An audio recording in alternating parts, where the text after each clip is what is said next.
Hello, Culture Matters podcast. We are back again with Finding Honor. We are on the journey, chapter 20. Of course, I just lost my spot. Quote: All around us are lessons. We sit daily in shock and awe of tragedy we witness on the nightly news. We see the world suffering. We see natural disasters taking out whole towns of people. And we ask ourselves, why? Sometimes we ask God why. We desire the answers. The events happening beyond our own imagination are incredibly difficult to answer. And I am not going to pretend to have all the world's answers in this book. I can tell you in my life's journey, I've decided everything has meaning. Christine Beckwith, page 172, 173. Thank you for coming back today, Christine, to talk about the journey, your journey, finding honor. And I have a couple questions because you're talking about in this chapter in the difference between or a part of indifference and hope and course correcting. So my hmm first question is, in your journey to finding honor, what advice do you have to someone that's listening, that's been listening to these episodes, that's trying to figure out how to course correct, that feels Yeah. stuck? Yeah. Well, first of all, thanks again for having me back. It's exciting to kind of reach this part of the book where we're starting to culminate and, really recap what I think, this book has been an amazing game changer for the people that have picked it up and needed change. The journey chapter, begins to culminate the book, from that point of the beginning to this point. A lot of tactical psychological material is outlined in each of the chapters, and now it's a reflection of kind of like, how did I get here? The book touts, happiness and success as a mirage for people that don't go deep. And so it won't surprise you that when I am talking about the journey in this chapter, I reflect upon, when I began to meet you in the beginning of the book, and I start to psychologically look inward. A lot of times when we're in strife and we're struggling, we look at the literal problem at hand. It could be a work problem. It could be something that's impacting you from a personal life. And when we do that, we lose sight of kind of the bigger picture and ability to fix or course correct.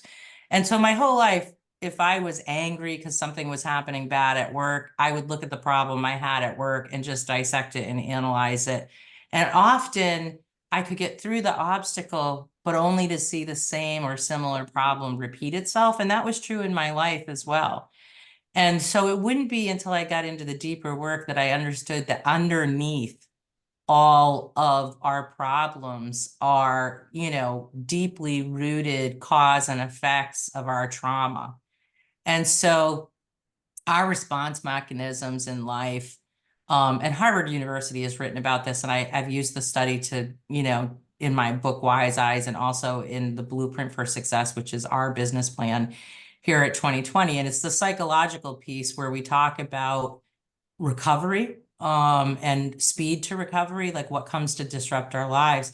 It was paramount in my career that I be able to have an emergent leadership response that was in real time, meaning there wasn't days and weeks and months to sit with the problem that was affecting financial, sovereignty with companies.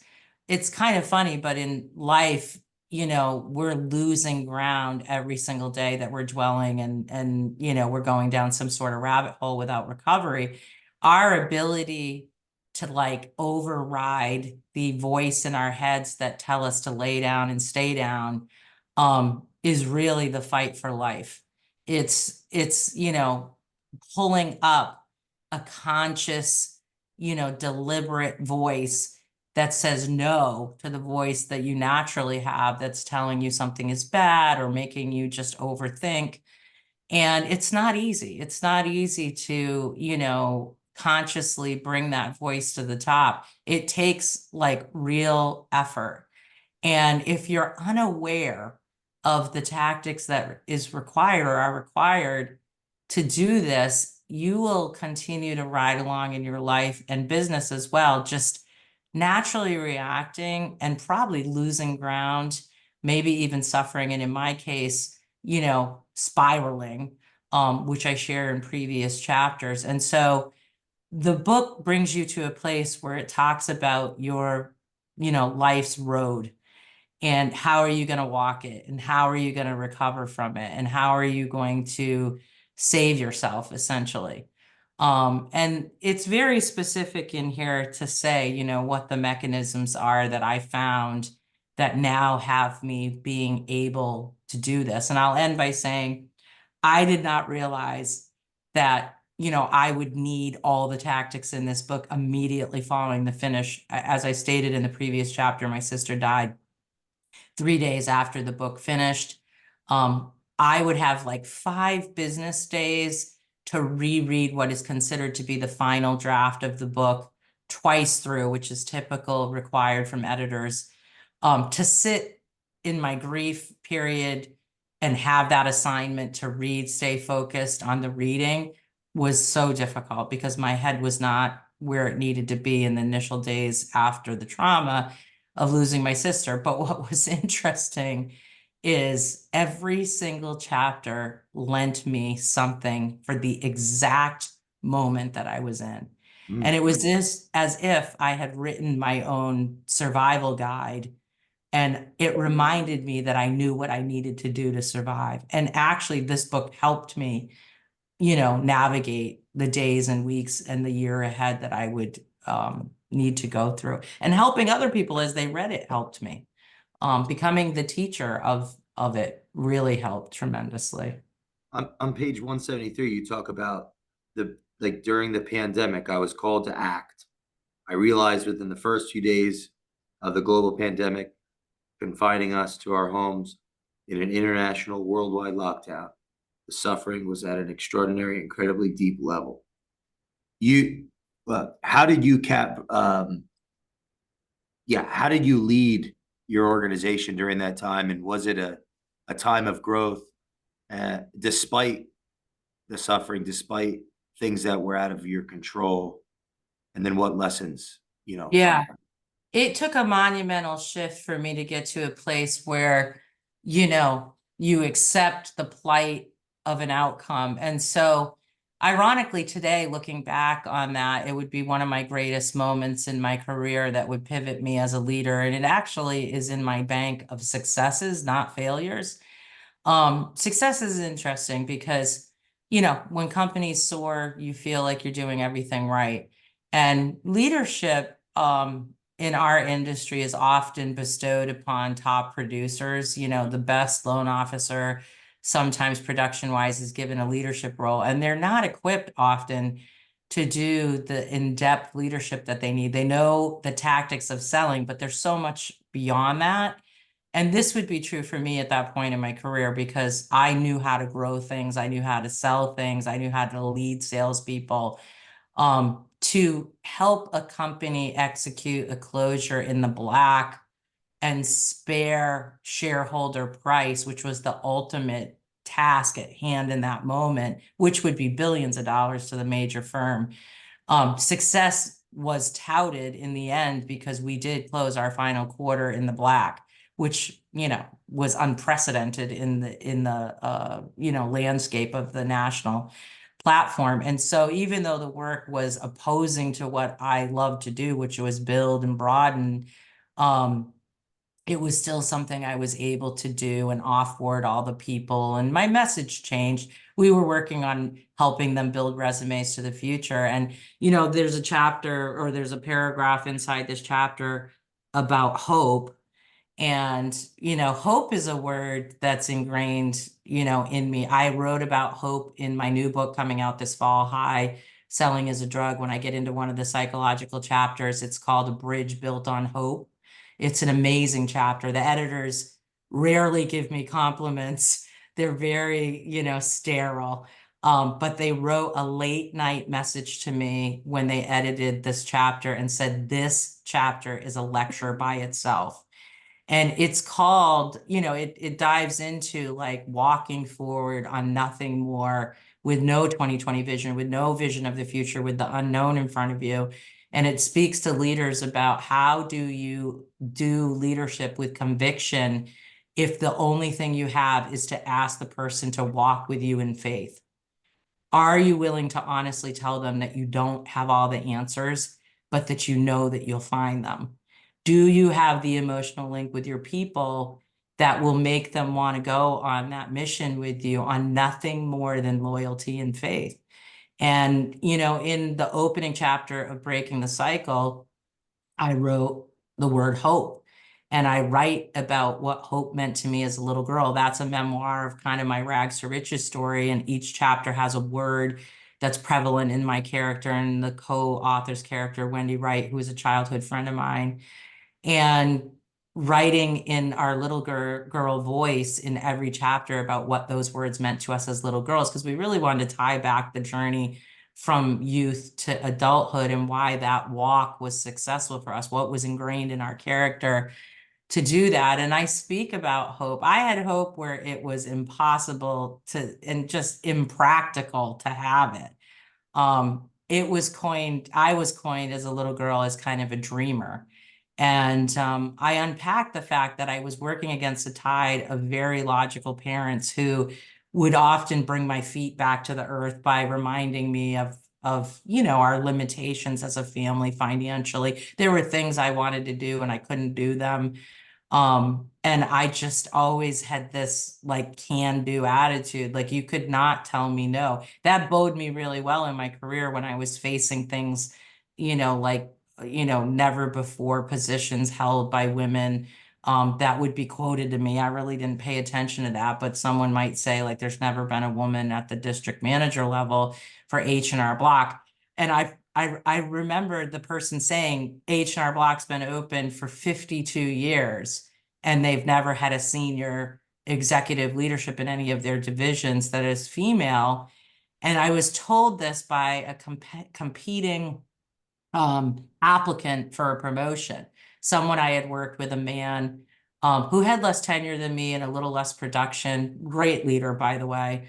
But he just said, and I knew what he was doing. He was kind of trying to shake my confidence. We were going into round 2 interviews, and it was, we'd gone from 8 applicants down to me and him.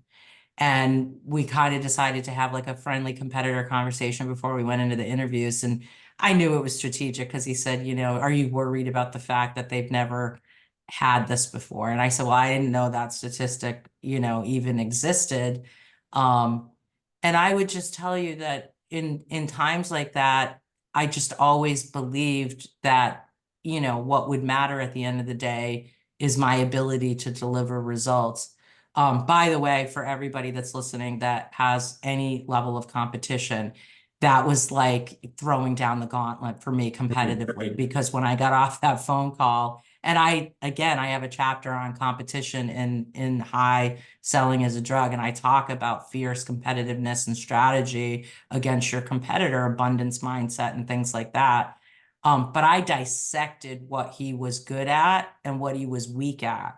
And I knew going in, and I say this to salespeople all the time, don't denounce your competition. It's a bad look. It's a dirty play in something that the consumer wants to see sportsmanship with. And we have to handle the competitive quote. We have to handle, competitors, getting in our way. And we have to navigate that professionally in the eyesight of the consumer. And so, I share in Wise Eyes my promotional tactics, how I earned promotions over people that were more tenured than me or had better production again and again and again in my career.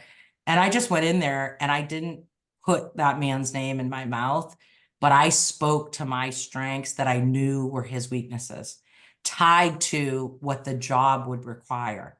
So there might have been like 10 strengths I had over him, but I didn't want to recite all of 10 of my strengths. Instead, I looked at what the job needed, and there were like 3 strengths that were really needed in this new job that I possessed that he did not possess. And I focused during the interview on really flexing on those strengths, and I won that promotion. And so hope is an actual thing. that is necessary in leadership and in your journey to success. Do you think at some level, based on how you and your team handled the pandemic and your your journey to finding honor, it was the that laid the foundation for the new book High that's out or coming out rather? Yeah. Like Yeah. I'm drawing from these experiences where you're Sure. facing conflict, things out of your control, how you're showing up as a leader. Does that have any connection the last few years of how 2020 has grown based on your leadership? Did the inspiration to start High? Yeah, I mean, 100% because I opened the company in the fall of 2000, the early winter actually of 2018. I had only had a year under my belt when pandemic hit in March of 2020. And all of a sudden, the entire world was in lockdown. We forget what those initial 6 months was like when we were not allowed to leave the house and we were stockpiling toilet paper and groceries and scared of the world around us, and the entire world was locked down. It wasn't just us. I was grateful as I write in the book, as I'm standing at the sink and I'm worried about the way forward. I knew there could be an impact on my business, but my business was already advanced. We were a virtual national platform. And what was great about that is we had built this platform into what we knew the future would look like. And our competitor was not. And so, number one, you always want to be evolving. Our businesses can get stale. It's important on your journey to always be looking and reorganizing. I've spent the last year telling everybody use the extra time they have to build into the future. The wind will come back in our sails, but what do we need now that we didn't need before? Don't just take the old, battered ship that you had through the refi boom into this new market, or it's not going to evolve. It's not going to attract. It needs to be strong. This is the time to, really polish the ship and batten down the hatches and add more power for the future. And so we were in a perfect place. What's harder is the intellectual capital that's required to run into the fire. And so as I begin to get on, my virtual classrooms in March, April, May, I'm staring back at people that are locked in their homes, that are scared of the world, that are very distracted from their businesses, and hoping that I can deliver a message of hope for an unknown future because nobody knew where that was going at the time. And I cried standing at my sink. I write it in this chapter. Like I felt the pressure of all of that and the sadness too. We'll never forget the images of the initial very strong strain of COVID that's hitting humans that has never been in our bodies before with zero immunity. I mean, today we get COVID and we've had it 3 or 4 times, right? And so how it reacts is more like a common cold or maybe a more serious flu. I would argue it's even less than that today. But then it was killing sick people. And because we didn't know who it was going to kill, and because we've never put the news on people that get flus even when they're ill, like the elderly or sick, our world's losing people every year to common colds and common flus and accidents because of people's inability to repair from that. But having news reporting those things, the images were incredibly difficult to look at. And I think the world was mourning where we were at. I think there was a humanness, kind of reminds me of 9/11, where everything is set aside and just the human impact of some tragedy is just bearing down on you. So to operate in that vacuum, if you will, it took everything. I cried only once about that time. I cried at that sink that morning. I wiped my tears away, I put my makeup on, and I got onto the microphone of my first class that day, and I just led. And I gave hope and I gave, what I hope to be courage. And by being the teacher of that, it helped me navigate the next 6 months and my company would explode. We picked up so much market share in COVID over the next year because we were the place that people could sit. And so there was a benefit. That's true for mortgage loan officers. They were stuck in their homes, but they were doing crazy business.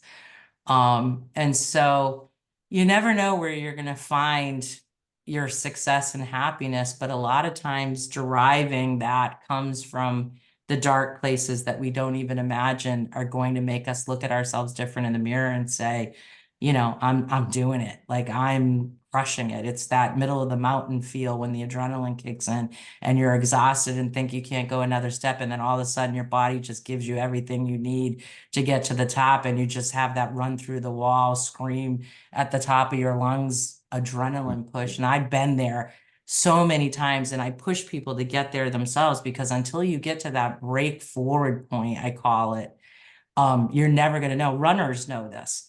Marathon runners will reserve energy for the final 5 or 6 miles. And it's hard to imagine, if you're not a runner, how they bank energy for 18 miles and then suddenly find a push through acceleration point.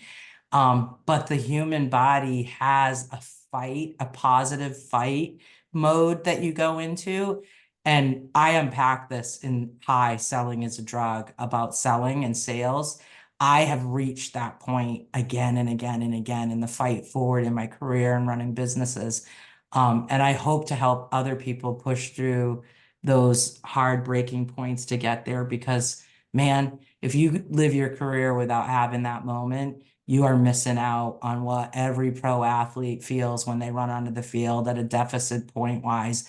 And that team is in the huddle and they're just like, let's fucking go. Like, until you've run onto the field, battling against something that's over you and found the mindset to do that, you have not experienced the ultimate part of your journey that's going to again and again and again feed you.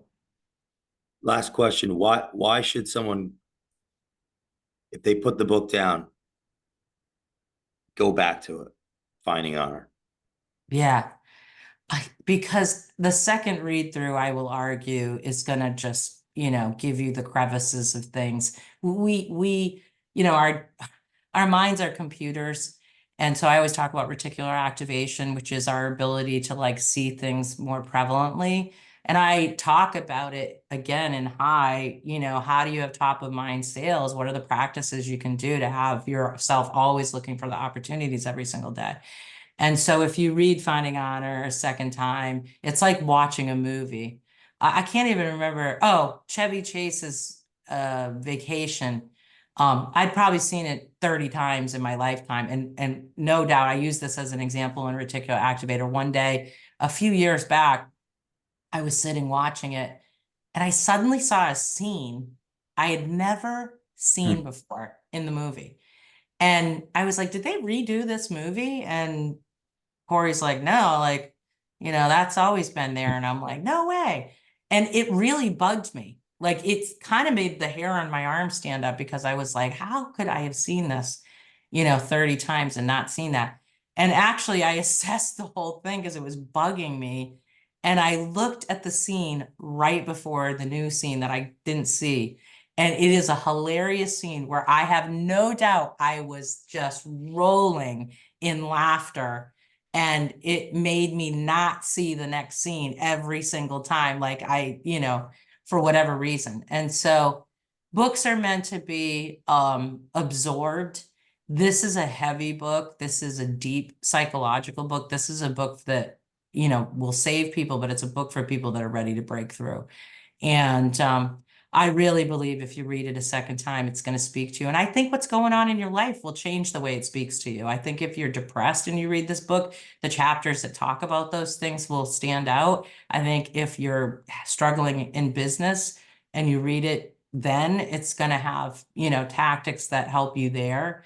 So yeah, I encourage everybody to take a second look. I second that. This has been a inspiring and deeply reflective for me to read each chapter again and again to prepare for these conversations. And I've got, underlined on every page. And there's just frankly not enough time in each episode to go through every single paragraph, every single sentence.